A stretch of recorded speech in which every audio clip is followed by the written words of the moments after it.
See tulekindel ehitusmaterjal viis paratamatult minu mõtted selleni, et tulega, kui seda nüüd õigesti kasutada, on ju hea kollet kütta. Paraku on aga nii, et tihtipeale kütame sellega vist rohkem väljas olevat õhku. Kui aga teeks vastupidi, kütaks õhuga maja.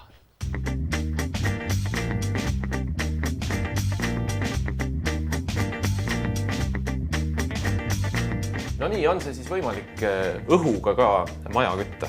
Ja on küll võimalik, kui on õieti valitud seadmed. Kõigepealt tuleb endal selgeks teha, mida kütta, kui palju ruume kütta, kui maja on kahekordne, kas tahetakse mõlemat korrust või tahetakse ainult esimest korrust kütta. Kõik sõltub inimese soovidest ja vajadustest. Inimene peaks ka teadma, kuidas praegune küttesüsteem tal töötab, kas ta on sellega rahul. Näiteks õhk-soojuspumpadega on selline lugu, et see on nagu abikütteks ja temaga on võimalik väga efektiivselt ruume kütta. Kasutegur on kuskil, ütleme, 4. See tähendab seda, et kui tarbib 1 kilovatt elektrienergiat, siis me saame vastu 4 kilovatti sooja energiat. Et selles suhtes tänapäeva õhksoojuspunpad on väga rentaablid. Kütad kuni -26 kraadini kartmata, et midagi juhtub. No mis siis eeltingimused selleks peavad olema, et ma saaksin endale üldse õhksoojuspumpa paigaldada? Kõige parem on see, kui maja on juba valmis. Inimene teab praeguse küttesüsteemi kulusid. Ta ütleb meile kulud, me arvutame välja õhksoojuspumba võimsuse ja teeme talle kalkulatsiooni. Ja kindlasti tuleb meie spetsialist kohale, valib välja kõige sobivama lahenduse, vaatab, kas seda saab paigaldada, millised on tingimused, kas elektrisüsteem majas on sobiv ja siis juba saab edasi leppida kliendiga paigaldusaja.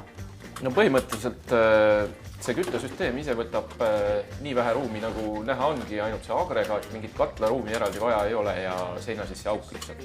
Täpselt nii. Tänapäeva õhksoojuspunbad võtavad hästi vähe ruumi. Ainuke asi, mis on siseseade seina peal, tema pikkus on 80 sentimeetrit, ta kaalub 10 kilo, ta ei võta palju ruumi ja teine osa, mis õue läheb, see kaalub 50 kilo. Tema võib paigaldada kas betoonseinale või spetsiaalsete kronsteinide abil fiboseinale või puitseinale. Et kõik variantid ja lahendused on olemas. Kas võib õhksoojuspumpa kasutada ka põhiküttena? Me ei soovita seda kasutada põhiküttena. Ta on rohkem toetus ehk abikütte funktsioonina. Aga ta on väga mugav. Puldilt saab programmeerida vajalikke temperatuure. Teda saab kasutada suvel ka jahutusseadmena. Lisaks nüüd uue võimalusena pakume välja GSM-juhtimist suvilasse. Ehk kui teil on suvilas õhksoojuspump, enne kui te hakkate suvilasse minema, te helistate oma telefonilt seadmele ja panete paika vajalikud temperatuurid. Et kui te jõuate juba suvilasse, on suvila soe. Teine asi on see, et seadmed töötavad tänapäeval väga vaikselt. Et meie seadmeid võib panna ka magamistubadesse. Et esimesel kiirusel praktiliselt ei ole kuuldagi, kuidas seade töötab. Lisaks veel on seadmeid väga mugav käsitleda ja nad on praktiliselt hooldevabad. Et siseseadmes on filtrid, mida võib kord kvartalis üle vaadata, kui nad on mustad, siis puhtaks pesta ja jälle tagasi panna. Et praktiliselt muud hooldust vaja ei ole seadmetel.